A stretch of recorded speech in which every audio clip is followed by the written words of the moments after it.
दोस्तों, मोहम्मद फैज़ान रज़ा ने मुसलमानों को इतना बड़ा धोखा दिया है जिसके लिए हम सब परेशान थे। हमने आवाज़ उठाई, वीडियोस बनाई, लेकिन आज आप इसके पीछे की सच्चाई जानकर दंग रह जाएंगे। आपको यकीन नहीं होगा जो अब तक आप फैज़ान रज़ा के बारे में सुन रहे थे कि उसको ट्रेन में घेर लिया गया था और वो आखिरी मैसेज अपने वालिद को करता है, जिसके बाद उसका फ़ोन स्विच ऑफ हो जाता है। इसके बाद वो आसाम जाकर मिलता है और फिर वो अपनी एक कहानी बताता है कि उसको ट्रेन में नशा दिया गया था, लेकिन ये सब फैज़ान की तरफ से झूठ पर झूठ बोला जा रहा था।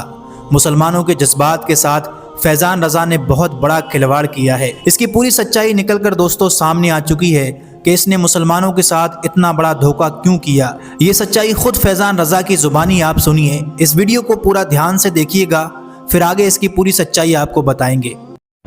मोहतरम हज़रात, अस्सलामु अलैकुम वरहमतुल्लाहि ताला वबरकातुहू। हज़रात, जैसा कि मैंने आपसे वादा किया था कि जैसे ही हमारे बेटे मोहम्मद फैज़ान रज़ा जो इस वक्त मेरे साथ हैं, ये जैसे ही आएंगे वहाँ से मैं सारी बातें आप तक पहुँचाने की कोशिश करूँगा, क्योंकि इस वक्त तक अब से 1 घंटा पहले तक मैं खुद भी नहीं जानता था कि इनके साथ क्या हुआ है क्या नहीं हुआ। लेकिन हज़रात, हम लोग जहाँ FIR किए हुए थे वहाँ इनको मैं लेके गया बाहर ही बाहर, और वहाँ पर इन्होंने जा कर के पहले शुरू में इन्होंने तो वही बात कहा जो हमसे इन्होंने फ़ोन में कहा था कि मुझे किसी ने नशा खिला दिया था, पिला दिया था, और मुझे इस चीज़ का होश नहीं था कि मैं कहाँ जा रहा हूँ और किधर जा रहा हूँ, कैसे सफ़र हुआ। ये कुछ सही बात नहीं बता रहे थे, लेकिन वहाँ पुलिस महकमा के सामने इन्होंने थोड़ा सा दबाव के बाद सही एक्सेप्ट किया है, और इन्होंने कहा कि जो मैंने मैसेज किया था मोबाइल से, वो किसी भी तरह का ट्रेन में किसी से कोई लड़ाई झगड़ा नहीं हुआ था। लड़ाई झगड़ा कहीं हुआ ही नहीं था, बल्कि मैं परेशान था अपने पढ़ाई को लेकर के। मैं काफ़ी मेहनत करता था, लेकिन हिफ्ज़ मुझसे हो नहीं पा रहा है और मैं पढ़ना नहीं चाह रहा हूँ। तो मैंने सोचा कि 1-2 दिन के लिए मैं घर से भाग जाऊँ, ताकि हमारे घर वाले परेशान होंगे, डर जाएंगे, उसके बाद से फिर मुझे मदरसे में पढ़ने के लिए नहीं भेजेंगे, है ना। तो ये सारी बातें ये बता रहे हैं, और इन्होंने बड़े कायदे से बताया वहाँ पुलिस महकमा के सामने कि खुद से ही ये गोरखपुर आए हैं। गोरखपुर से ये कौन सी जगह, कटिहार। गोरखपुर से ये कटिहार ट्रेन पकड़ के गए हैं, और फिर कटिहार से कौन जगह थी, गुवाहाटी के लिए इन्होंने ट्रेन पकड़ा है। तो इस तरीके से वहाँ जा करके इन्होंने हम लोगों से कहा है कि हमको नशा दिला गया है, जबकि सरासर वो बात गलत थी। वो भी ये सिर्फ नहीं पढ़ने के लिए और पढ़ाई से परेशान होकर के हम पढ़ना नहीं चाहते हैं, ये बात ये डायरेक्ट ना कह करके, बल्कि ये सोच रहे थे कि घर वालों को थोड़ा सा परेशान करें। ये खुद एक्सेप्ट कर रहे हैं। सुनिए इनके जुबानी। क्या फैज़ान बाबू आप बताइए। अस्सलाम वालेकुम रहमतुल्लाह। जोर से बोलिए, क्योंकि काफ़ी लोग परेशान हैं, और आपके लिए काफ़ी दुआएं लोगों ने की हैं, मन्नतें की हैं। पूरा हिंदुस्तान, सारे मीडिया वाले और सारे पुलिस महकमा, सारे उलमाए कराम, सारे समझिए कि असातिज़ाए कराम, हर जगह के लोग परेशान थे। तो क्या वाकई आपके साथ ट्रेन में कोई हादसा हुआ था?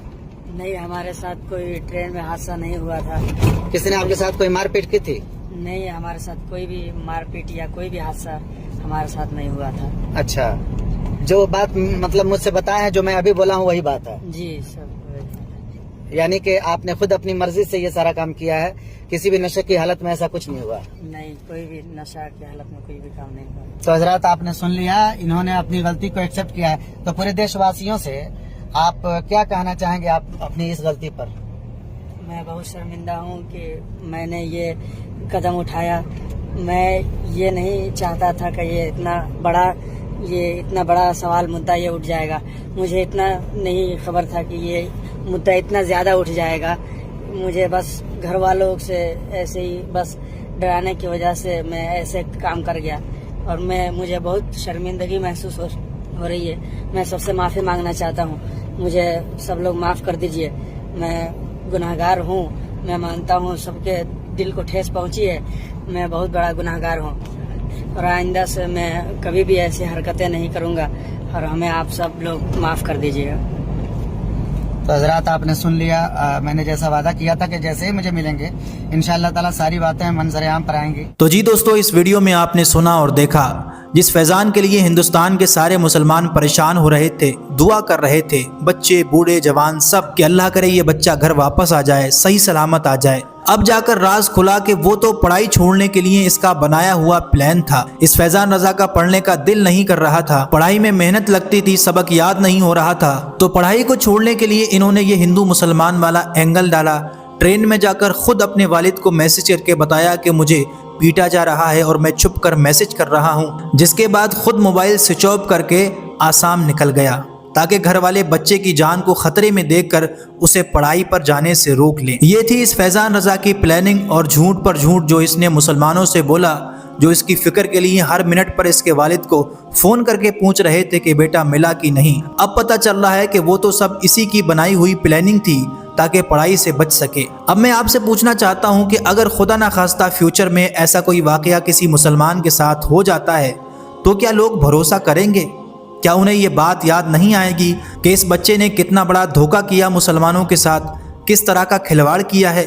اگر تمہیں پڑھائی نہیں کرنی تھی تو کوئی اور بہانہ کر لیتے، تمہیں پوری ملت کے ساتھ کھلواڑ کرنے کی کیا ضرورت تھی؟ سوچنے والی بات ہے، اگر آئندہ فیوچر میں کسی کے ساتھ ایسا حادثہ ہو جائے گا تو لوگ کیسے بھروسہ کریں گے؟ ایسی جھوٹی کہانیوں سے مدرسوں، اساتذہ اور علماء کا نام خراب ہوتا ہے۔ پڑھائی سے بچنے کے لیے ایسا خطرناک ڈرامہ کرنا کسی بھی طرح سے معاف کرنے کے لائق نہیں ہے۔ چلیے اللہ کا شکر ہے کہ محمد فیضان رضا واپس صحیح سلامت گھر آ گئے، لیکن تمہاری اس حرکت کو شاید لوگ بھلا نہیں پائیں گے۔ اس خبر کو آپ زیادہ سے زیادہ لوگوں تک ضرور شیئر کریں۔ آپ کی اس پر کیا رائے ہے نیچے کمنٹ کر کے ضرور دیں۔ ویڈیو کو لائک اور آگے ایسی اچھی ویڈیو کے لیے چینل کو بھی ضرور سبسکرائب کر لیں۔